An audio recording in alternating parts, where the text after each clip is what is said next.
कह रहे हैं कि डेली नाम जप तो करते हैं गुरुजी, बट जीवन में जो उतार चढ़ाव आते हैं उसमें गुरुजी कैसे फेस कर रहे हैं उसको? डेली नाम जप से नहीं होता, निरंतर नाम जप से होता है। मतलब थोड़ी देर नाम जप किया, इसके बाद मनमानी आचरण किए, पोछा लगा दिया, खिड़कियां खोल दी, गंदी हवा चली और जोर से गंदा हो गए।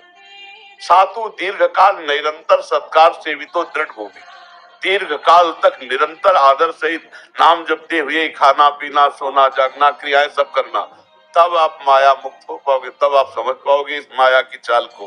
क्या प्रश्न है? कह रहे हैं कि गुरुजी कैसे फेस करें और उस समय सकारात्मकता अपने आप में कैसे बनाए रखें कि मतलब यश हुआ तो चल गए और अपयश हुआ तो?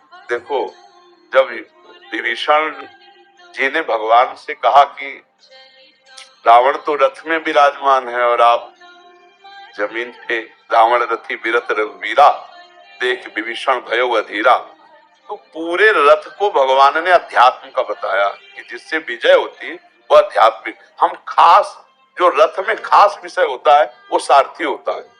उसमें जो भगवान ने कहा ईश भजन सारथी सुजाना, जो अपने इष्ट का निरंतर भजन है वही इस रथ का सुजान सारथी है।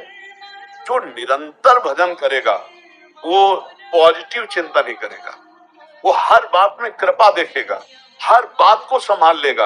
अब भजन तो है नहीं, थोड़ा बारा भजन करते हैं वो भी इस काम से कि हमारा काम बन जाए, हमें अनुकूलता मिले, सुख मिले, इसी भाव से शुरुआत होती है। अब प्रारब्ध अशुभ आ गया तो फिर उसकी श्रद्धा भी डामाडोल हो जाती है, भजन भी छूट जाता है।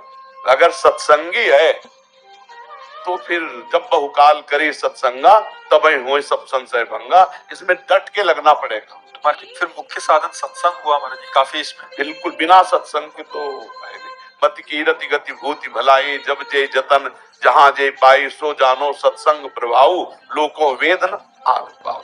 और उपाय नहीं, सत्संग के द्वारा, साधु संग के द्वारा ही अध्यात्म की गति होती है। और सत्संग को समझने के लिए नाम जप माने। हाँ, बिना नाम साधन को हरि भजन है, कै सत्संग सहाय। अगर सत्संग और नाम जब दोनों चलते रहे तो फिर इसका समाधान हो सकता है, अन्यथा नहीं हो सकता। जैसे वो अभी पीछे में पूछ रहे थे, मैं अपने लिए करता हूँ या अपने परिवार के लिए करता हूँ, मेरे जीवन का उद्देश्य क्या? मैं दिन भर लगा रहता हूँ, लेकिन क्या उद्देश्य, मैं किसके लिए करता हूँ? तो सब भगवान के लिए। ये बात को समझो, अनजाने में भी आप भगवान के लिए कर रहे हो। ये बात को अगर समझ गए तो बात बन जाएगी। और अगर भगवान के लिए कर रहे हो तो तुम्हारे लिए जो विपत्ति आई है, जो दुख आया है, जो अपमान आया, परम मंगल विधान है। बस चुपचाप सह जाओ, आगे देख लेना, परिणाम मंगल होगा। ये बात भगवान का भक्त समझता है और कोई नहीं समझता है। मतलब विपत्ति क्या मंगल हो सकती है, अपमान क्या, प्रतिकूल क्या मंगल हो सकता है? भला हमारी सोच एक मानसिक और सूक्ष्म नहीं है और दूरदर्शी नहीं। भगवान बहुत दूर की देख करके हमारा मंगल कर रहे हैं। पर जी जब परिस्थिति आती है जैसे अनुकूलता या प्रतिकूलता वाली, तो उसमें हम काट नहीं पाते। इसलिए नहीं काट पाते कि जो ही परिस्थिति आए तो पहले भगवान, अनुकूलता है तो भगवान की बड़ी कृपा, प्रतिकूलता है तो भगवान ने दी है, अब हम काट लेंगे।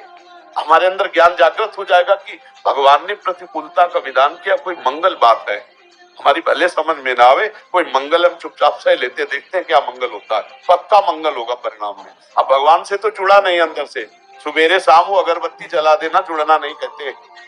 आप बात समझना, चित्त तो संसार से जुड़ा है, अहम तो संसार का है, देहाभिमानी है। वो भगवान से जुड़ा किससे? अगरबत्ती जला देना, फूल चढ़ा देना, भोग लगा देना, ऐसे वो ये एक शुभ कर्म के अंतर्गत आएगा बिना भगवान से जुड़े। और वो कोई भगवान से जुड़ना नहीं माना जाता। जुड़ना तो मन से होता है, चित्त से। वो भोग लगावे ना लगावे, चित्त से जुड़ा मुरार पादार्पित चित्त वृत्ति। एक एक वृत्ति भगवान से जब जुड़ती है तब ये बात आती है कि घोर विपत्ति में भी आनंद का अनुभव होता है। प्रहलाद जी टूटे क्या 5 वर्ष के थे, जहर पिलाया गया, आग में जलाया गया, सांप को से डसवाया गया, क्या क्या, पर हर में उनको भगवान का कृपा प्रसाद, हर जगह उनको भगवान का दुलार दिखाई दे रहा है। तो हम अगर भगवान से जुड़ेंगे, सत्संग सुनते रहेंगे, नाम जप करेंगे, तो ही इस संसार का समाधान हो सकता है। नहीं, हमारे लिए जो विषम संसार है वो हर समय कभी सुख कभी दुख, कभी लाभ कभी हानि, कभी जय कभी पराजय, ये देता ही रहेगा। इसको हम सम रूप से सह सकते हैं, इसको मिटा नहीं सकते।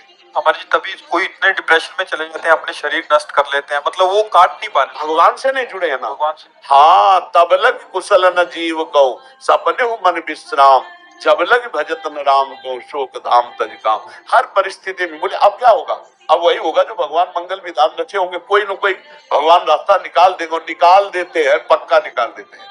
अब जीव को विश्वास नहीं, भगवान से जुड़ा नहीं, तो अहंकार उसे फिर नष्ट करता रहता, फिर तो कर्म नष्ट कर देंगे। अवश्य में भोक्तव्यम कृतम कर्म स्वभाव स्वभाव।